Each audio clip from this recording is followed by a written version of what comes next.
Este é o Gabinete de Guerra, um podcast da Rádio Observador, em que olhamos para as mais recentes notícias da guerra na Ucrânia. Mais de um ano depois, o Parlamento turco está prestes a aprovar a entrada da Suécia na NATO. A acontecer, como se prevê nas próximas horas, fica ultrapassado o maior obstáculo à expansão da Aliança Atlântica, sendo que ainda temos também a Hungria. Mas, perspectivando que haja para já esta aprovação da Suécia, quais é que são os próximos passos?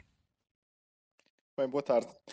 Sim, realmente, isto é um processo já muito longo. O pedido feito pela Suécia já tem mais do que um ano e foi feito ao mesmo tempo do que a Finlândia. E a Finlândia já é membro da NATO desde abril de 23. Na última cimeira da NATO em Vilnius, em julho, o presidente Erdogan tinha sinalizado de que a adesão da Suécia estaria próxima e a verdade é que já estamos em janeiro de 24 e ainda não aconteceu. E, portanto, tem havido aqui uma espécie de bazar turco que tem levado a uma procrastinação deste processo, ao qual está também associado, e isto é ainda mais inacreditável, a ratificação da adesão por parte do Parlamento húngaro.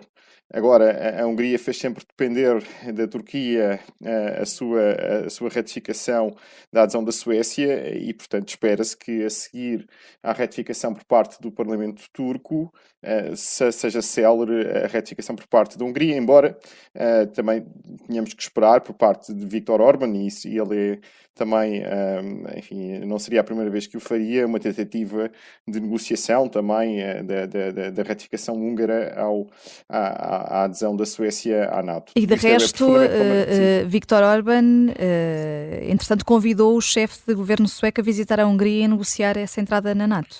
Exatamente, porque vem dizer que os parlamentares húngaros não estão muito convencidos da bondade da adesão da Suécia. No caso húngaro é um caso ainda mais grave do que o turco, porque a Hungria é um Estado-membro da União Europeia, portanto tem aqui deveres de solidariedade para com a Suécia, enfim, que resultam dos tratados, e isto é incrível que esteja a acontecer entre Estados-membros da União Europeia. Esses deveres não existem em relação à Turquia, embora, claro, é preciso também dizer que foram feitos convites, quer à Suécia, quer à Finlândia, há um ano e meio.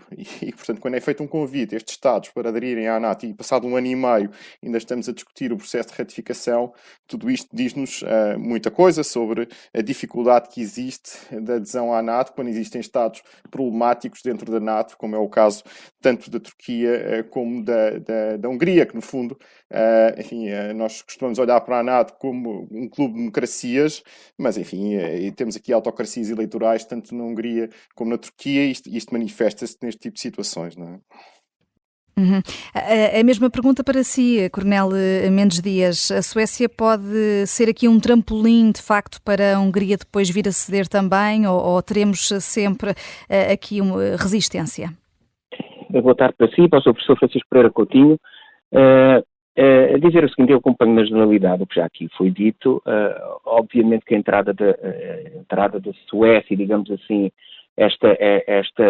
este anuí por parte da Turquia, caso se venha, digamos assim, a confirmar, pode servir de facto, respondendo objetivamente à sua questão, pode servir de facto como um trampolim, e até acredito, por convicção, não é que eu tenha dados, mas enfim, da vida internacional, que de facto a Turquia, ao dizer sim, o seu Parlamento, ao votar sim, significa que já há certamente qualquer coisa combinada entre a Turquia e a Hungria no sentido da ação. Apenas também dizer o seguinte, eu enfim, percebo a lógica de ver a NATO como um conjunto de democracias e em grande medida, esmagadoramente mas eu percebo a NATO como uma organização de cooperação militar também. E desse ponto de vista, não posso deixar de dizer que, de facto, a Suécia entrando, e entrar ainda bem que assim é, mas não posso deixar de dizer que se transforma, ou acaba-se por transformar, estamos finalmente, o mar Báltico no mar NATO. Basta ver os países que rodeiam e, portanto, com a Suécia passarão a ser todos, e mesmo alguma limitação na projeção para o Ártico, passarão a ser todos pertencentes à NATO. Entretanto, Rússia e Egito lançaram hoje a primeira pedra da nova unidade na central nuclear egípcia de Eldaba pela empresa estatal russa Rosatom. Francisco Pereira Coutinho, o que podemos esperar desta parceria entre Rússia e Egito? Pois isto é mais um sinal de que a Rússia procura quebrar o isolamento que tinha nas relações internacionais desde que iniciou a agressão em larga escala contra a Ucrânia em fevereiro de 22 e procura fazê-lo através de parcerias em domínios em que tem tecnologia que pode exportar, e um desses domínios é justamente o domínio nuclear. Claro, o Egito é um parceiro importante militar do Ocidente, especialmente dos Estados Unidos, mas também nunca queimou todas as pontes para com a Federação Russa, que mostra que no sul global continua a marcar pontos, não obstante as violações manifestas do direito internacional que tem praticado e que continua a praticar com a agressão à Ucrânia que permanece. E, portanto, isto é mais um sinal de que, de facto, o isolamento internacional da Federação Russa já foi maior do que aquele que existe neste momento.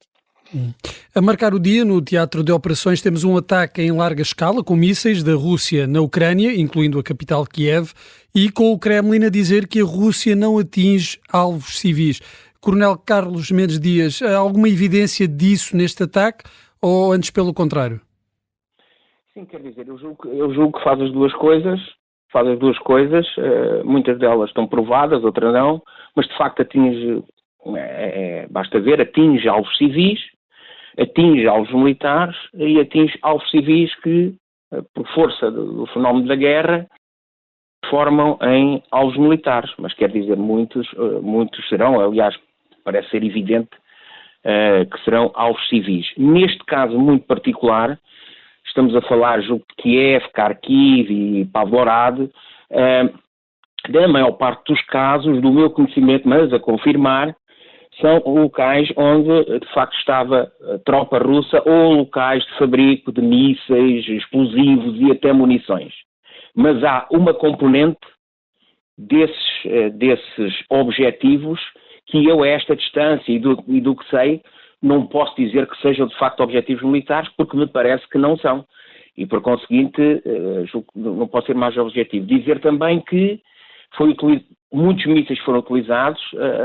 Eu julgo que já tinha dito, mesmo aqui no Observador 14 ou 13 de janeiro, etc., dessas fragilidades da defesa aérea ucraniana para determinados tipos de mísseis, que no seu conjunto rondavam os 20% a 25% de taxa de empenhamento de sucesso, independentemente de estarem a defender Kiev ou estão na linha da frente, ou de alguns que estavam a defender Kiev, Kharkiv, etc., tiveram ido para a linha da frente, porque senão a força aérea russa ficava com toda a liberdade de ação. Dos dados que tenho, houve uma taxa de empenhamento com sucesso ucraniana a rondar os 50%, neste caso mísseis, e vou só destacar a utilização do míssil Iskander, e destaco porquê? Porque é um míssil muito difícil de apanhar, por causa da sua velocidade. A velocidade julgo que é Mach 6, Mach 7, estou a dizer de cor, mas certamente não estou a errar muito.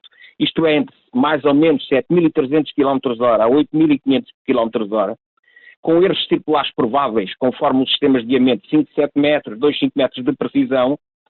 Se se utilizar o míssil, e julgo que foi este, é a versão Iskander-M, o míssil 9M273, tem capacidade nuclear, não foi utilizado obviamente, mas é um míssil que é utilizado na maior parte dos casos para objetivos de muito elevado valor. E foi utilizado desta feita, e julgo que é importante mencioná-lo.